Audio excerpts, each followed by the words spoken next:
And good morning to you. Today we will be grafting up on Wenatchee Heights. The nice thing about that is it's about 5 miles from my house. I am going to meet Victor and his crew right up here on the left hand side and lead them up to where the job is.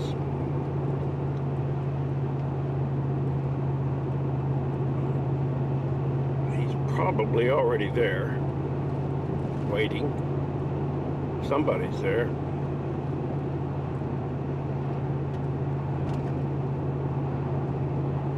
Looks like those guys decided to all drive their cars today for some reason. Alright guys, let's go. There are some beautiful views up here. Hopefully I won't be shooting right into the sun when I get up on top. We'll see.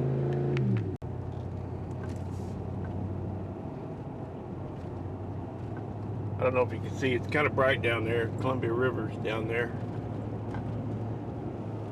We're up at about 2,500 feet.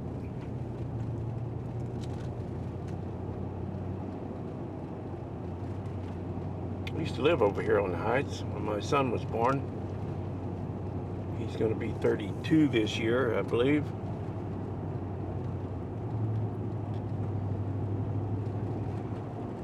Loved it up here.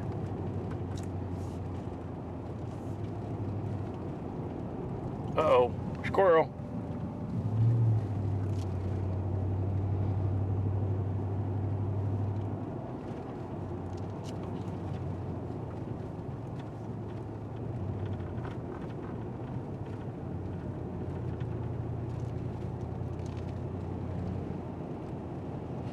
Some trees we grafted a few years ago. Looking really good.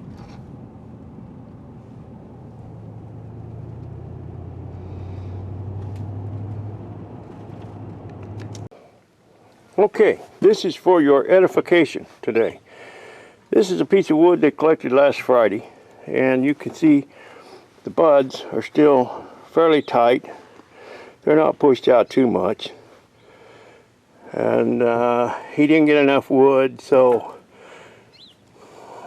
I came up here twice and showed him what wood to get, and he still got stuff that's way too big to cut, to graft.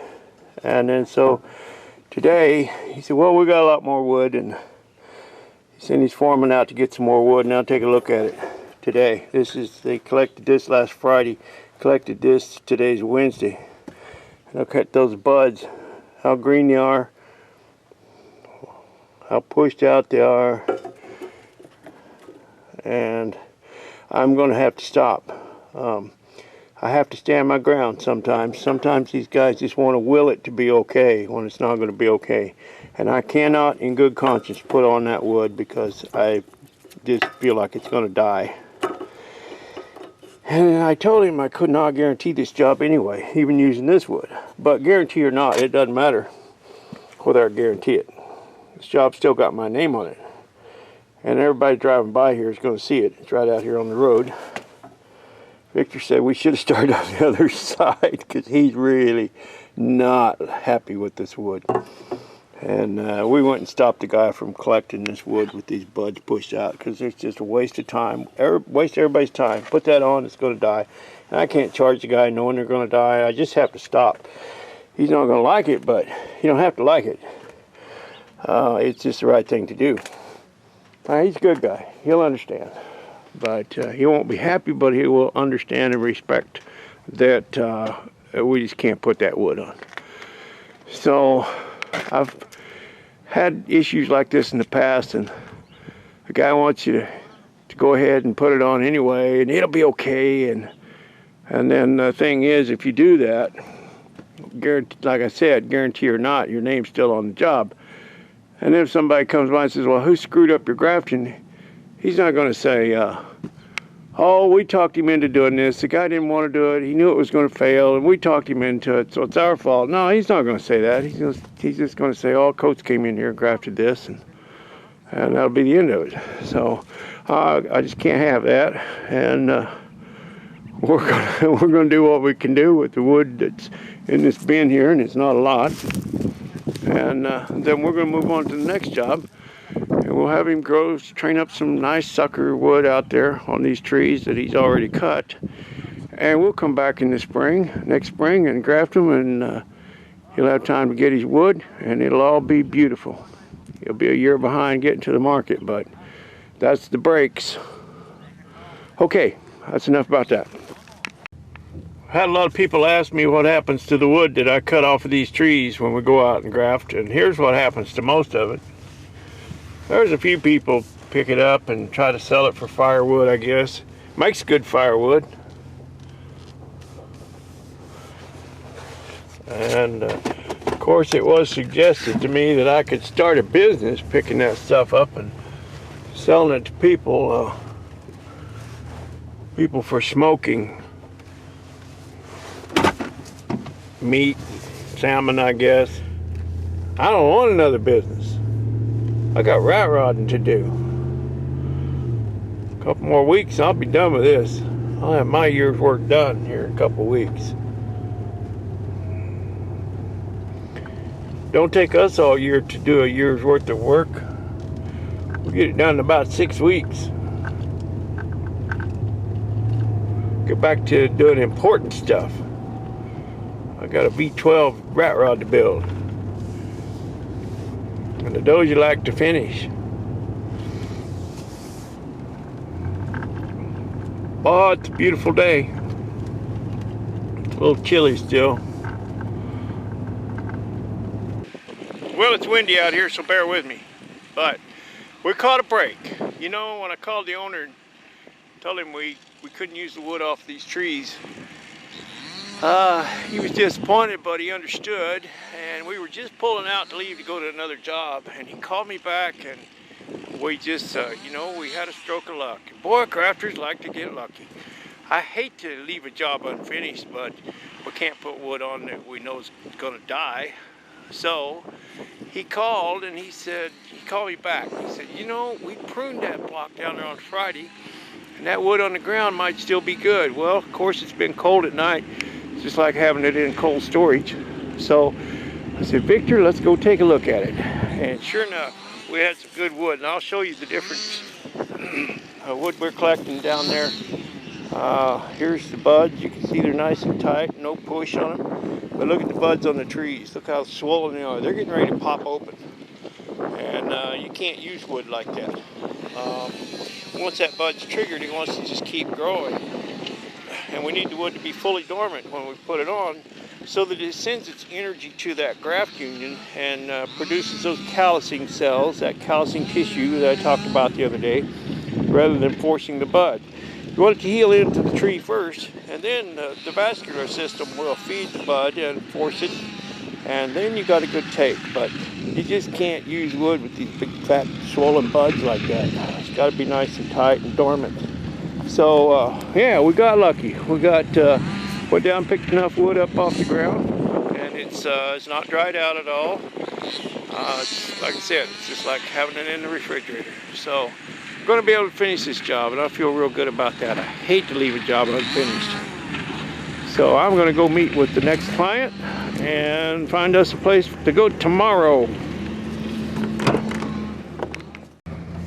Well, I'm just leaving the orchard that we did the other day. We kind of battled the rain and the snow, and I kind of worked a trade with this guy. I'm going to knock 50 trees off the bill in exchange for a little item that he has, and y'all will see it on my driveway one of these days. I kind of like weird and quirky things, and so that's what I'm going to get.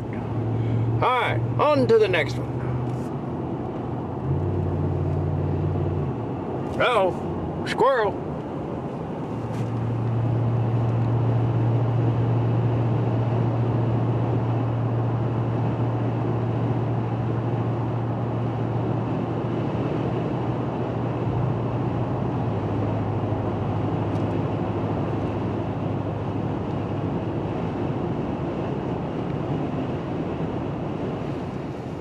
Well, we are probably going to get our cherries all wrapped up this week, and then we want to start on apples, so I'm going to stop in here and check and see if the bark's slipping. Up, squirrel!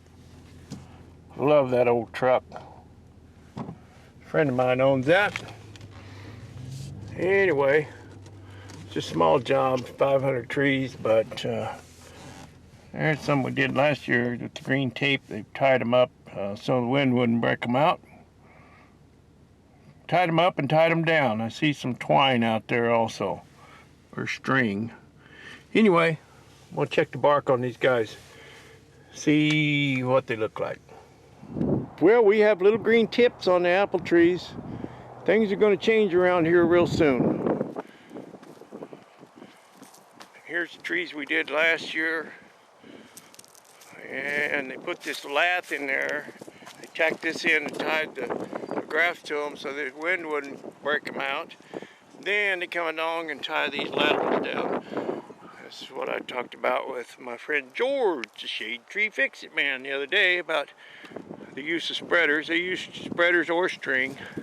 On these little tiny limbs, the string's the best. Anyway, gets them tied down, leveled out, and slows them down so they start to set fruit, rather than just trying to grow a bush straight up. Okay, I'm gonna get out my trusty little chainsaw, buzz one of these guys off, see if the bark is loose or not.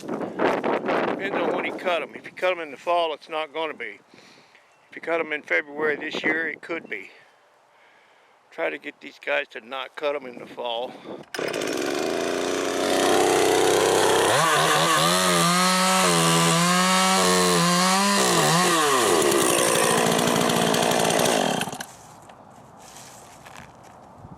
Talking about spreaders, these old trees are going to be full of spreader nails. I'm going to ruin a bunch of chains.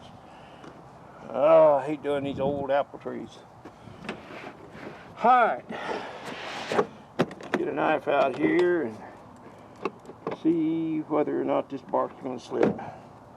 Kind of have my doubts, but let's try it. Feel a little moisture in it. Oh, look at there. Look at that. That's good. That's good. That bark's lifting up.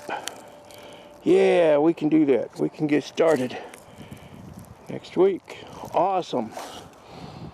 It usually slips the last week of March, but this year everything's been so late. I was afraid it wouldn't.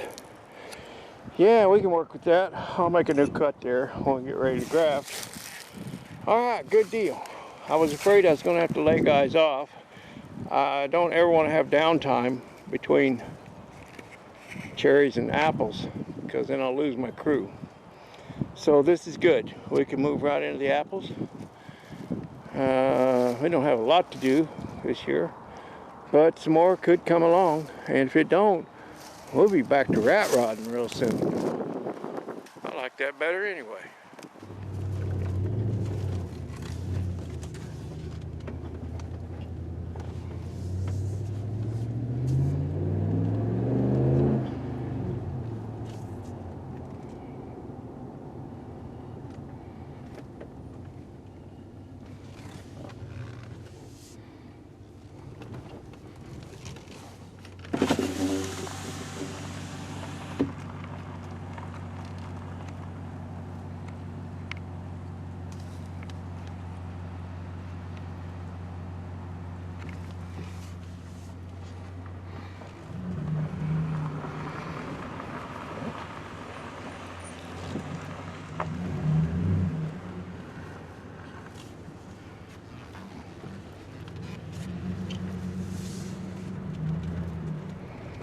There's some more good stuff back over there, but that's for a different day and a different YouTube channel.